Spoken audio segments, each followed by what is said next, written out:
Olá pessoal, tudo bem? Sejam bem-vindos mais uma vez ao canal Ciências da Saúde e essa aula é sobre densitometria óssea. Antes de eu falar sobre o exame em si, vou falar um pouco sobre a história da densitometria óssea. Também vou estar abordando alguns outros aspectos, como por exemplo a fisiopatologia da osteoporose, assim como a osteopenia. E aí, por último, eu irei abordar a parte mesmo do exame de densitometria óssea, assim como o protocolo de densitometria de coluna lombar e também o protocolo de densitometria para o colo do fêmur. Então, desde 1920, pesquisadores tentam, de alguma forma, analisar os ossos através de métodos não invasivos, como, por exemplo, utilizavam exames de sangue para detectar a existência da osteoporose. No entanto, após 1950, observaram que o carpo, que são os ossos do punho, era útil para estudo de massa óssea devido a apresentar poucos tecidos moles. Só que, logo depois, em 1963, houve a descoberta, né? Teve aí uma grande descoberta que aconteceu nesse ano, em 1963, pelo físico John Cameron, e juntamente com outro pesquisador, o James, eles desenvolveram o primeiro equipamento comercial da história, o SPA.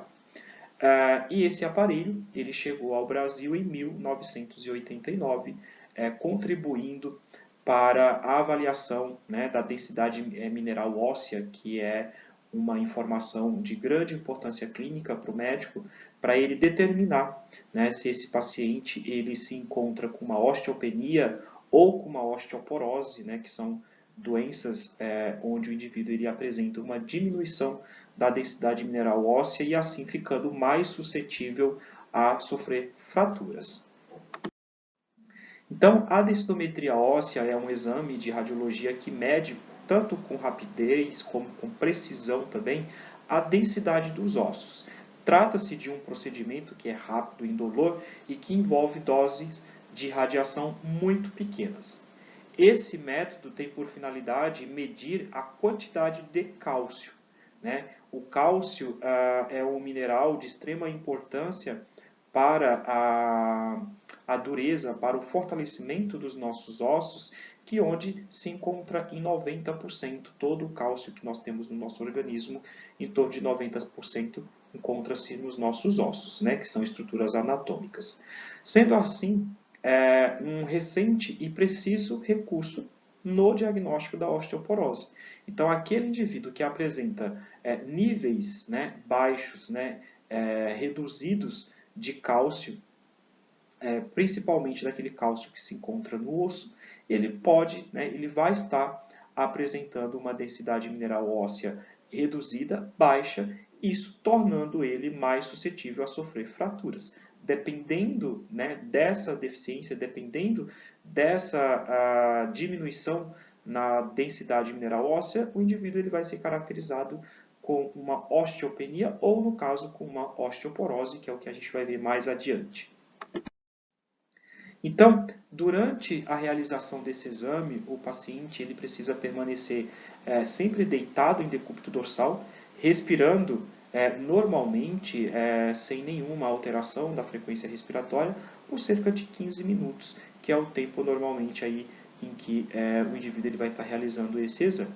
Então, o exame ele é feito através de um aparelho computadorizado que é capaz de medir essa massa óssea, essa densidade mineral óssea, verificando assim a quantidade de perda óssea que o indivíduo tem e o risco dele desenvolver fraturas. Então, as regiões mais comuns são o fêmur e as vértebras lombares, por serem sede das fraturas osteoporóticas mais frequentes, mas também esse exame pode ser realizado também no punho, assim como também pode ser realizada a densitometria óssea, do corpo total. Mas no caso, para auxiliar o médico no diagnóstico da osteoporose, assim como da osteopenia, essas duas regiões são as regiões mais estudadas por serem sedes, como eu já falei, de fraturas osteoporóticas mais frequentes.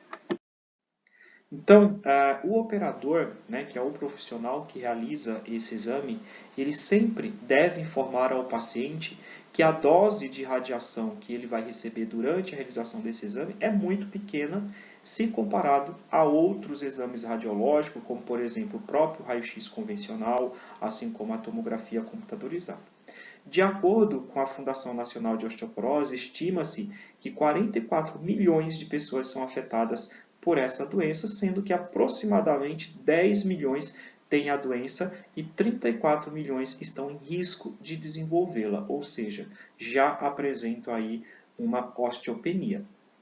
E dos 10 milhões que atualmente já vivem com essa doença, 8 milhões são mulheres e 2 milhões são homens. Agora, por que, né, que as mulheres elas são mais acometidas? Então, isso está relacionado principalmente à questão hormonal, né?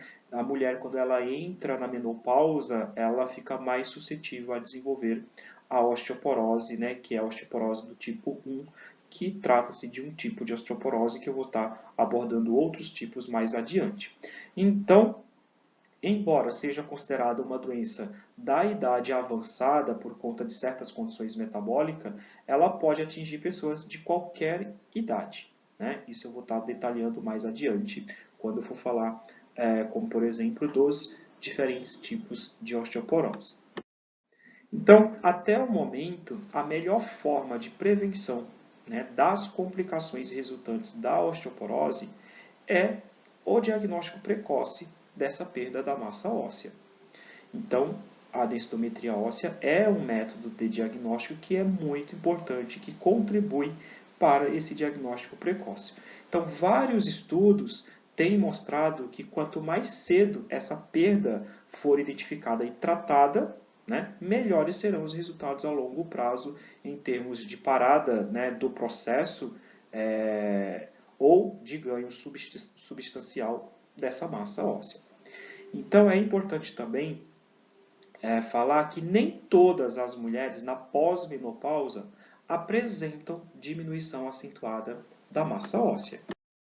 Mas, né, estima-se que em cerca de 1/3 de todas as mulheres na menopausa, a diminuição da massa óssea atinja rapidamente os níveis do limiar de fratura. Ocorre que devido à sua natureza insidiosa, ou seja, trata-se de uma doença silenciosa, né, a falta de sinais e sintomas clínicos antes da pessoa, né, desenvolver a fratura, assim como também a ausência de marcadores clínicos, laboratoriais específicos, o diagnóstico dessa doença normalmente acontece quando o indivíduo ele desenvolve uma fratura, né? Então, o diagnóstico da doença ele é quase impossível sem o auxílio das técnicas desenvolvidas nas últimas 2 décadas, como, por exemplo, no caso da densitometria óssea, por exemplo, é um método, né, de diagnóstico que consegue mostrar, né, já precocemente essa diminuição da massa óssea. Então, o desafio do médico é identificar o mais precocemente possível aquelas mulheres pertencentes a esse grupo de alto risco. Não só as mulheres, né, mas os homens também, né, porque não quero dizer que apenas as mulheres são acometidas. Os homens também podem desenvolver a densitometria óssea e também, quando diagnosticado precocemente, né, isso acaba contribuindo para que ele não venha a ter grandes complicações decorrentes dessa doença.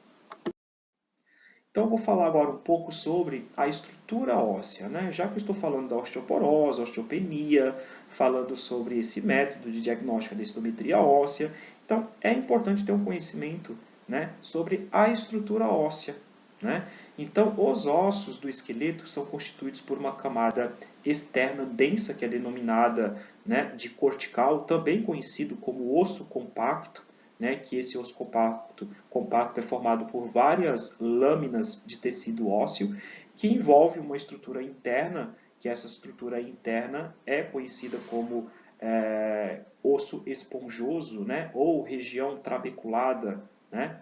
e é formado, né, essa região trabeculada, esse osso esponjoso, é formado predominantemente pelo colágeno do tipo 1, que trata-se da matriz orgânica, né, presente nos nossos ossos, no qual, nessa matriz orgânica, se depositam cálcio e fósforo, que faz parte aí da matriz inorgânica, na forma de cristais de hidroxiapatita. Então, a resistência óssea depende muito dessa deposição mineral, né, do cálcio e fósforo da formação desses cristais de hidroxiapatita. Então, agora vamos ver um pouco das patologias, né? Quais são as principais patologias ósseas que podem, né, ser diagnosticadas de uma forma indireta, avaliando essa perda, né, da densidade mineral óssea, dessa perda da massa óssea. Então, as patologias mais importantes que afetam os ossos incluem as doenças metabólicas, né, que afetam o crescimento, formação e remoção óssea, assim como as fraturas, deformidades, infecções bacterianas e tumores. Só que as doenças metabólicas ósseas, né, elas incluem condições relativamente comuns que resultam do desequilíbrio entre a atividade osteoblástica na formação óssea e a atividade osteoclástica, que está relacionada, né, à parte de remodelamento ósseo, né, na parte de reabsorção óssea. Então, essas duas células, o equilíbrio entre a atividade, né, metabólica dessas duas células são importantes, né, para determinar se o indivíduo ele apresenta ou não uma determinada doença metabólica óssea. Então, os osteoblastos são células ósseas, né, que possuem longas projeções citoplasmáticas e têm como função produzir e secretar a matriz óssea. São células responsáveis pela formação do osso. Já os osteoclastos se originam da fusão de monócitos, né, que são células gigantes e multinucleadas, e essa célula óssea ela tem como função destruir áreas lesadas ou envelhecidas, né? No caso, o tecido ósseo lesado ou até mesmo envelhecido, responsável aí pela parte de reabsorção óssea. Então, um desequilíbrio na atividade destas duas células pode gerar, né, pode estar relacionado a uma doença metabólica óssea e isso vir a contribuir para o desenvolvimento, por exemplo, da osteoporose ou até mesmo da osteopenia. Então, vamos ver aqui um pouco sobre a fisiopatologia da osteoporose. Então, essa doença é a alteração metabólica óssea mais comum, é uma doença resultante de perda gradual da substância óssea, que ocorre naturalmente tanto com o envelhecimento, como também quando a mulher ela entra na menopausa, ou seja, isso também pode acometer homens, ou seja, de modo geral, todos os indivíduos. E a fisiopatologia trata-se de um desequilíbrio entre a reabsorção e a formação óssea, exatamente o que eu falei anteriormente com relação às duas células ósseas, os osteoblastos e os osteoclastos. Afeta principalmente as mulheres na pós-menopausa. Então, a atividade física, nutrição, fatores genéticos são fatores fundamentais para determinar o pico de massa óssea, né, que é a concentração, né, a quantidade de massa óssea fisiológica normal, né, dos nossos ossos, de cada indivíduo.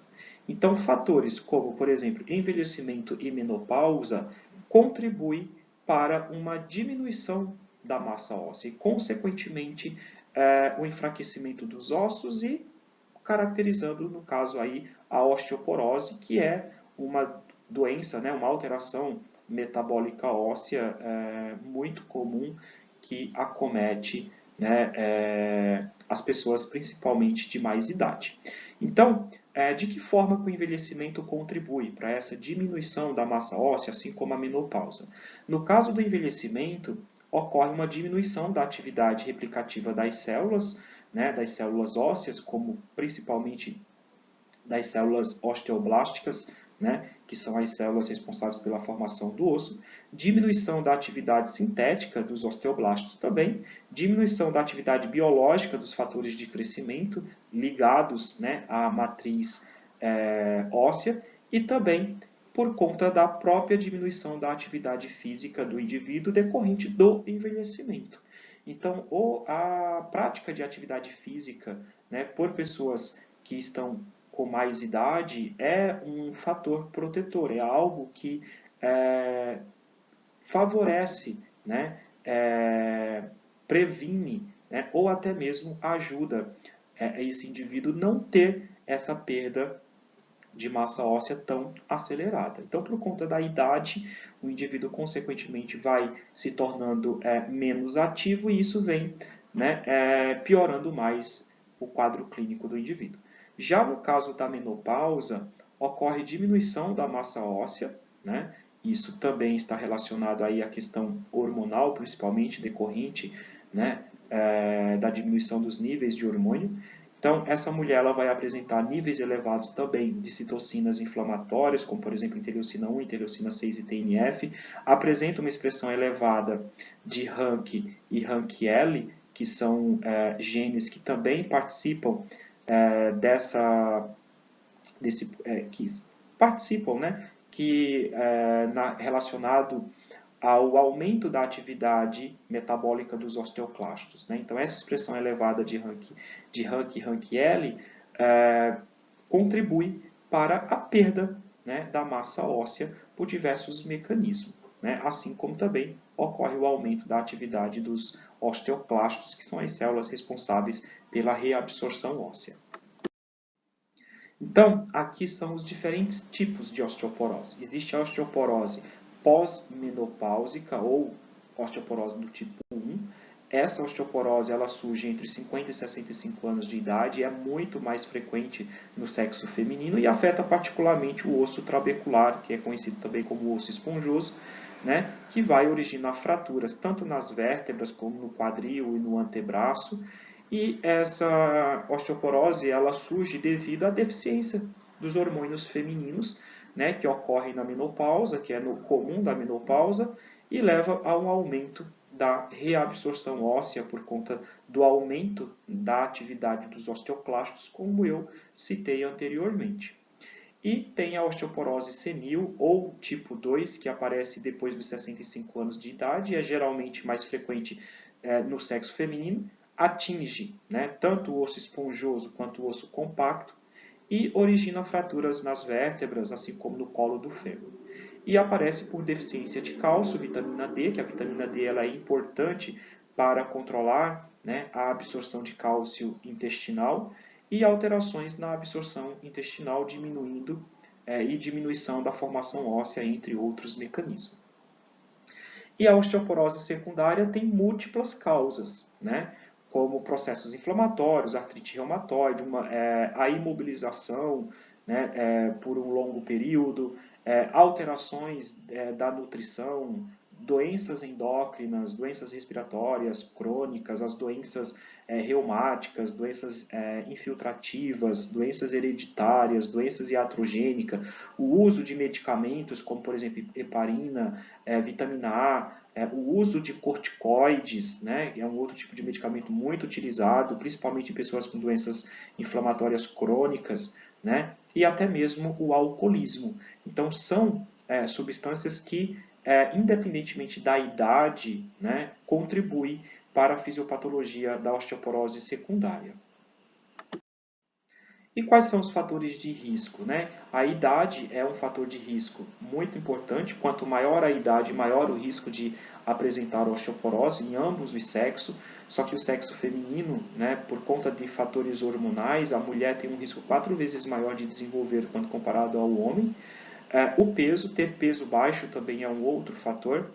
Raça, ser branco ou asiático são os indivíduos mais suscetíveis. Genética também, ter familiar com diagnóstico de osteoporose e, como eu já citei anteriormente, o uso de medicamentos, como corticoide, hormônios tiroidianos, também anticonvulsivantes, né, o consumo de bebidas alcoólicas.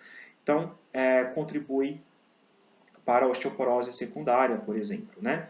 A menopausa precoce, alta ingestão de cafeína, tabagismo, sedentarismo, dieta pobre em cálcio, né, decorrente de uma baixa ingestão de leites e derivados, aqui são exemplos de vários fatores de risco para o desenvolvimento da osteoporose. E a osteopenia, né, que é uma outra, que é caracterizada, é uma outra condição clínica, perdão, em que é caracterizada pela ocorrência de densidade mineral óssea mais baixa do que o normal, né? Ou seja, está ali no limite, né? Não é considerada ainda uma osteoporose, mas o indivíduo ele já apresenta uma densidade mineral óssea baixa, né, do que o normal. Então, a osteopenia ela é considerada um precursor de uma condição similar do osso, que é a osteoporose. Mas em muitos casos, a osteopenia ela não conduz necessariamente à osteoporose, né? Mas sim, um indivíduo que tem uma osteopenia, onde ele já apresenta uma densidade mineral óssea mais baixa do que o normal, pode ser que essa perda, né, da massa ela continue acontecendo e ele venha, né, evoluir, desenvolver a osteoporose, que é caracterizada já por uma deficiência maior da massa óssea, né? Então, a osteopenia ela é definida quando há uma contagem mineral da densidade do osso entre -1 e -2,5. Como podemos ver aqui nessa imagem, onde a gente consegue ver aqui essa densidade mineral óssea quando é considerada normal, quando o indivíduo com osteopenia e com a osteoporose. Então, no caso, a densidade mineral óssea normal é quando ela é menor do que, ela é maior do que -1. Já no caso da osteopenia, é quando ela varia entre -1 até -2,5. Já a osteoporose é quando ela é menor que -2,5. Por exemplo, é -2,6, menos 2,7, -3, né? Então, isso já é caracterizado o indivíduo com osteoporose, onde tem uma diminuição da densidade mineral óssea, de massa óssea, significante, em que ele fica muito suscetível a sofrer fraturas, como por exemplo de fêmur, de coluna vertebral, né, de ossos do antebraço, entre outras fraturas. Então, a perda de minerais como o cálcio e o fosfato enfraquece os ossos, né, podendo levá-los a sofrer fraturas inclinadas, que é o tipo de fratura típica de um indivíduo que apresenta a osteopenia. Então, quando a perda do osso se torna mais severa, o diagnóstico indica a osteoporose, né? Então, a osteopenia, normalmente aí ela já surge por volta dos 60 anos de idade, a osteoporose, né, por volta dos 70 anos, então que já apresenta uma deficiência óssea, um enfraquecimento ósseo comparado à osteopenia muito significante, e isso trazendo um risco muito maior a desenvolver fraturas. Quais são os sintomas da osteopenia? Então, em sua fase inicial, tanto a osteopenia quanto a osteoporose são assintomáticas. Então, com a perda continuada do osso, né, da massa óssea, pode haver uma propensão para fraturas. Claro que essa propensão para fraturas na osteoporose é muito maior do que na osteopenia. As fraturas comuns, no caso na osteopenia, inclui aquelas da região das vértebras, dos punhos e do quadril, né? Antes das fraturas pode haver uma dor no osso. E os sintomas incluem lombalgia, né? Perda de altura, postura inclinada e fragilidade dos ossos longos. Fatores de risco para a osteopenia. Então, a osteopenia ela ocorre geralmente nas mulheres após a menopausa também, em pacientes que fazem uso de drogas como os esteroides, né, que são os corticoides, outros medicamentos como os inibidores de protease, que são muito utilizados por pacientes que têm infecção pelo vírus HIV e que causam perda óssea. Fumantes, alcoólatras, pessoas de peso baixo também.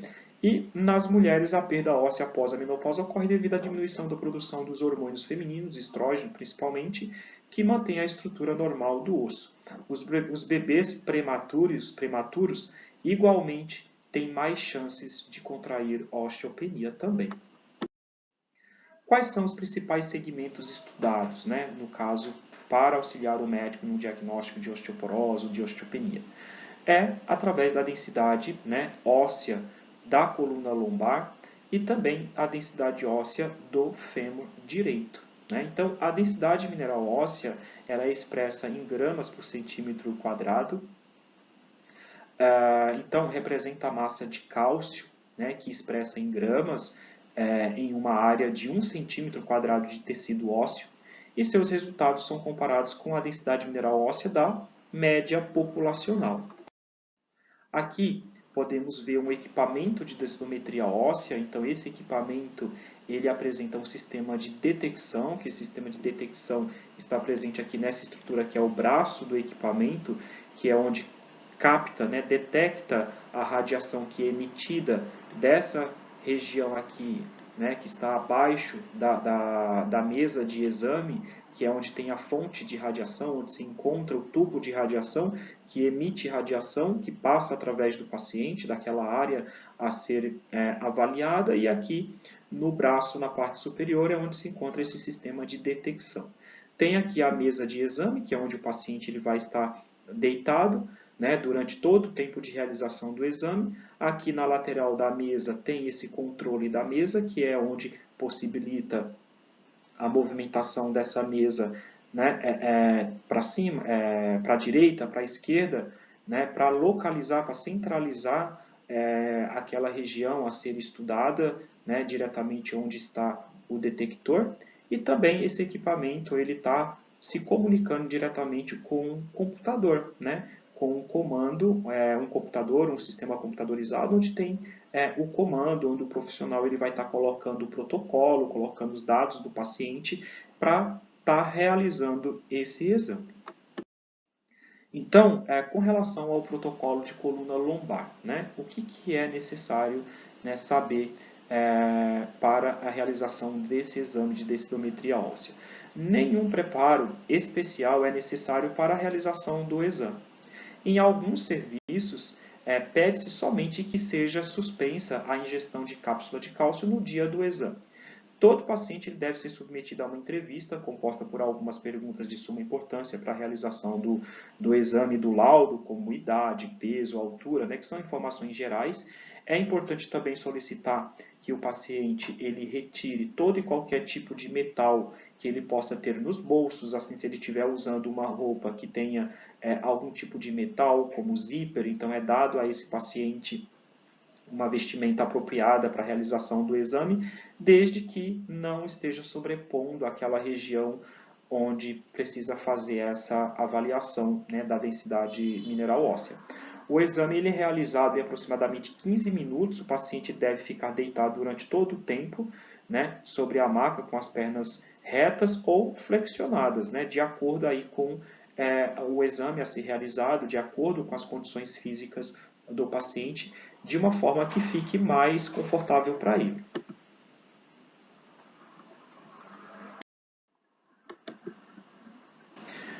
Então, no caso de um AP de coluna lombar, né, a densitometria óssea AP de coluna lombar, o paciente ele deve, né, ficar em uma posição em decúbito dorsal, que é de barriga para cima, com os joelhos fletidos, e o raio central direcionado para a terceira vértebra lombar ou 4 centímetros acima da crista ilíaca, com uma distância, né, foco-filme de 1 metro.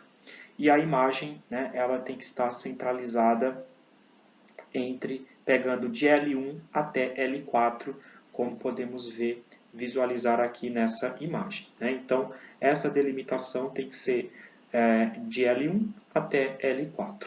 E aqui do lado é o gráfico, né, em que aqui embaixo tem o resultado da densidade mineral óssea de L1, L2, L3, L4, como também tem o resultado da densidade mineral óssea total, né, de todas essas vértebras, de L1 até L4. Então, como podemos observar aqui nesse exame, aqui do lado, eu falei, tem aquele gráfico, né, que o gráfico ele vai mostrar, né, exatamente onde que se encontra, né, qual que é a densidade mineral óssea desse paciente, e aqui embaixo nós temos o resultado, né, temos as referências para esse gráfico que está acima mostrando. Então, aqui onde está destacado em azul, nós temos o resultado que utiliza-se o resultado do T-score, né, que no caso aqui desse paciente está menos 0,2. Né? Então, aqui esse menos 0,2, que é o T-score, né, que é a densidade mineral óssea desse paciente, em que ele tem 1,103 gramas por centímetro quadrado de cálcio. Então, nesse caso aqui, esse paciente ele se enquadra, né, com uma densidade mineral óssea normal, uma osteopenia ou uma osteoporose. Então, como está aqui menos 0,2, né, e aqui do lado nós temos a referência, né, então podemos observar que aqui esse paciente ele se encontra com uma densidade mineral óssea normal, né, porque normal é de menos 1 ou maior, né, que se aproxima mais de 1. Então, no caso aqui é menos 0,2. Né? Então, isso trata-se de um T-score que representa o indivíduo com uma densidade mineral óssea, com uma massa óssea considerada normal, sem osteoporose e sem osteopenia. Já no caso do protocolo de fêmur, também nenhum preparo especial é necessário para a realização do exame. Em alguns serviços pede somente que o paciente ele suspensa também a mesma coisa que eu falei anteriormente, a ingestão de cálcio no dia do exame. E é também realizada uma entrevista para coletar informações, né, essenciais para a realização do exame, para a confecção do laudo. E o exame também é realizado durante 15 minutos. O paciente deve ficar deitado, decúbito dorsal sobre a mesa de exame, com os membros inferiores estendidos.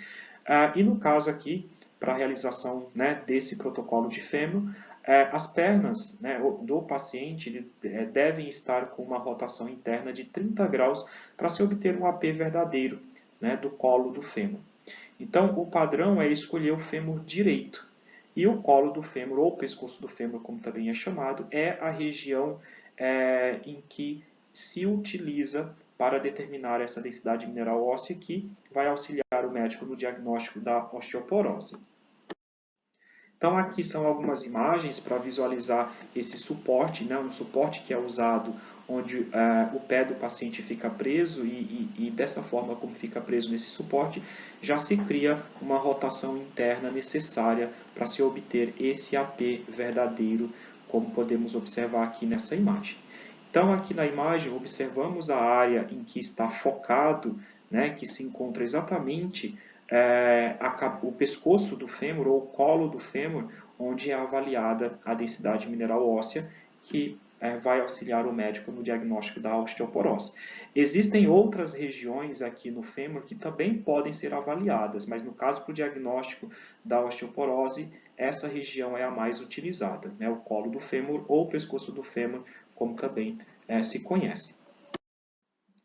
Aqui temos né, um comparativo de dois exames da coluna lombar e também do colo do fêmur, observando aqui as alterações. No caso, nós temos aqui na coluna lombar o total para L1 até L4, que o T-score é de menos 2,4, e no caso aqui do colo do fêmur, como eu falei, a região mais utilizada é o colo do fêmur ou o pescoço do fêmur, que é o NIC, que aqui está em inglês, que tem um T-score de menos 1. Então, a classificação para os critérios de diagnóstico, né, da osteoporose por meio da densitometria óssea, no caso, os laudos densitométricos em mulheres pós-menopausa e homens igual ou superior a 50 anos, utiliza o resultado do T-score. Quando o diagnóstico de osteoporose for em crianças e adolescentes de idade inferior a 20 anos, utiliza-se o Z-score. E o termo osteoporose não devem ser utilizados em crianças e adolescentes baseando-se unicamente no critério densitométrico. Tem que levar em consideração outros fatores, outros resultados. Então, aqui é a principal referência bibliográfica que eu utilizei para a realização dessa aula. Espero mais uma vez ter contribuído e uma boa aula e até uma próxima aula.